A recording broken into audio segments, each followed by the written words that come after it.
Hello বন্ধুরা, আজ আমরা অষ্টম শ্রেণীর এই যে কোষে দেখি 14 এই নিচের বীজগাণিতিক সংখ্যামালাগুলি লসাগু নির্ণয় করি এই অঙ্কগুলো আজ আমরা সলভ করব।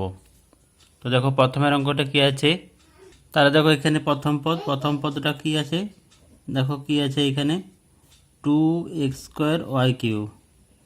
তাহলে এটাকে যদি আমরা ভাঙি তাহলে কীভাবে ভাঙবো, 2টাকে 2 লিখলাম, x² মানে কি হচ্ছে x গুণিত x, আর y³ মানে কি y গুণিত y গুণিত y। দ্বিতীয় পদটায় দেখো কি আছে 10x³ তাহলে 10টাকে আমরা কীভাবে ভাঙবো, 2 গুণিত 5, x³ মানে কি x গুণিত x আর y। তাহলে দেখো এখানে তাহলে লসাগু সমান, তাহলে এখানে দেখো কি কি মিলছে, দেখো এখানে যেটা বড় রাশি সেই বড় রাশিটাকে লিখবো লসাগু করার সময়, যেটা বড় রাশি সেই বড় রাশিটাকে লিখে দেবো। তাহলে 2 গুণিত 5 গুণিত এক্স গুণিত এক্স গুণিত ওয়াই। এরপর এখানে দেখো 2 মিলছে, 2টা লিখেছি এখানে, আর কি দেখো এক্স গুণিত এক্স, তাহলে এক্স আর এক্স এই দুটো এক্সও লিখেছি, তাই তো।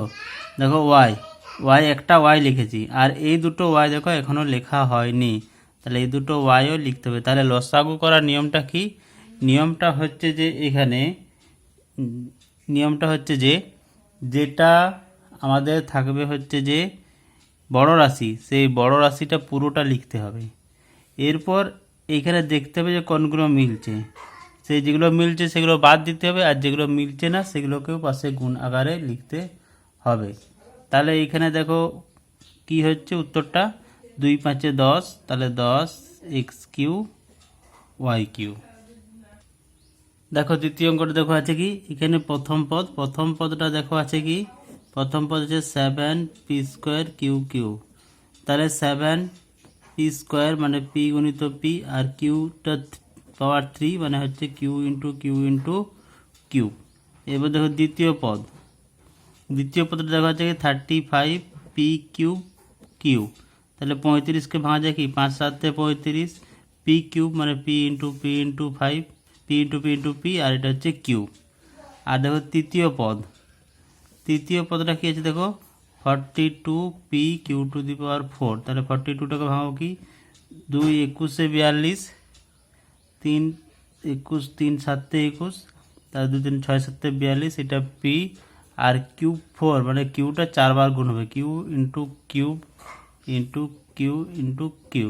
তাহলে নির্ণেয় লসাগু, এরপর নির্ণেয় লসাগু দেখো সবচেয়ে বড় রাশি আছে, এই রাশিটাই বড় আছে, এটাকে আগে লিখলাম। তাহলে 2 into 3 into 7 into P into কিউটা 4 বার আছে, এটা লিখে দিলাম। এরপর দেখো 7, এখানেও 7, তাহলে 7 মিলেছে, 7 লিখেছি।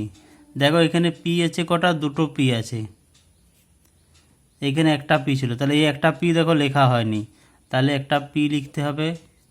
কিউব দেখো এখানে 3টে ছিল, এখানে 4টে, তাহলে কিউ 3টে লিখেছি, কিউ মিলে গেছে। এবার দেখো 5, দেখো এখানে দেখো এই রাশিতে কোথাও 5 নেই, তাহলে 5টাকে লিখতে হবে, 5টা পড়ে রয়েছে। আর কি পড়ে রয়েছে, পি দেখো কটা আছে, 3টে, তাহলে পি 3টে লেখা হয়েছে, পি হয়েছে দেখো দুটো পি লিখেছি, এখানে 3টে পি আছে, তাহলে আর একটা পি লিখতে হবে, আর কিউ লেখা হয়ে গেছে।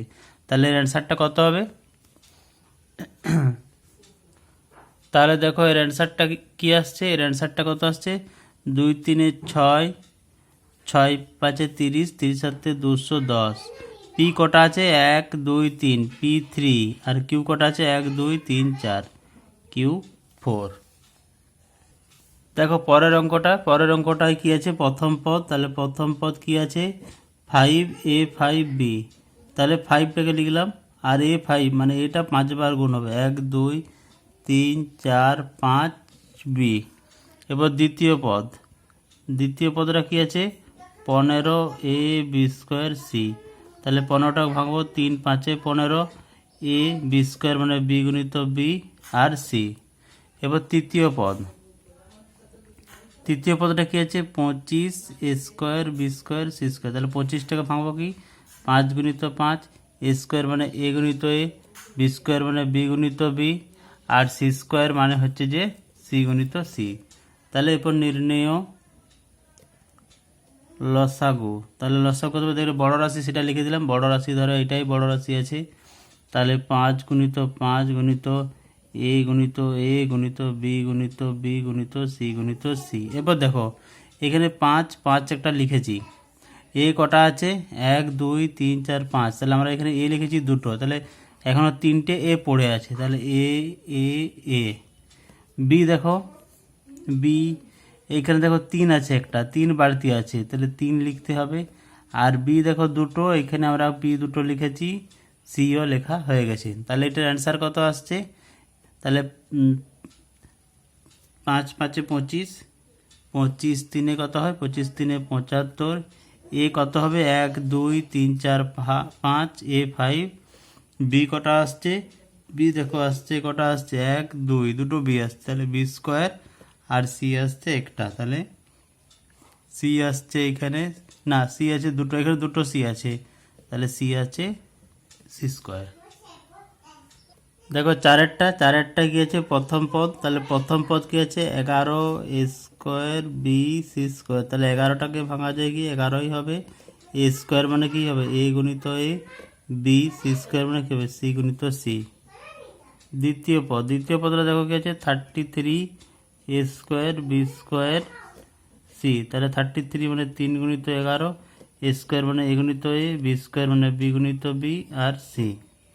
দেখা যাচ্ছে কি তৃতীয় পদটা কি আছে 55 এ স্কোয়ার বি সি স্কোয়ার, তাহলে 55 মানে কি 5 গুণিত 11, এ স্কোয়ার মানে এ গুণিত এ, বি সি স্কোয়ার মানে সি গুণিত সি। তাহলে এখানে দেখো এরপর নির্ণয় লসাগু, তাহলে লসাগু কি হচ্ছে দেখো এটা লিখে দিলাম 5 গুণিত 11 গুণিত এ গুণিত এ গুণিত বি গুণিত সি গুণিত সি। এরপর দেখো এখানে 11 লেখা হয়ে গেছে, এ দুটো আছে দুটো এ লিখেছি, বি একটা লিখেছি, সি দুটো, এটা হয়ে গেছে। এখানে দেখো একটা 3 পড়ে আছে, আর কি পড়েছে 11 লিখেছি, এ দুটো লিখেছি, বি দুটো আছে, এখানে বি একটা লিখেছি, তাহলে আরেকটা বি লিখতে হবে। তাহলে অ্যান্সার কত হচ্ছে 3 দুগুণে 6, সরি 3 5 15, 15 আর 11 165, এ কটা হচ্ছে 1 2, তাহলে স্কোয়ার, বি দুটো বি স্কোয়ার, আর সি হচ্ছে দুটো সি স্কোয়ার। এই হবে এই প্রশ্নের অ্যান্সার। পরের ভিডিওতে আমরা যে নিচের বীজগণিত সংখ্যাগুলোর গসাগু নির্ণয় করি এই অঙ্কগুলো সলভ করব।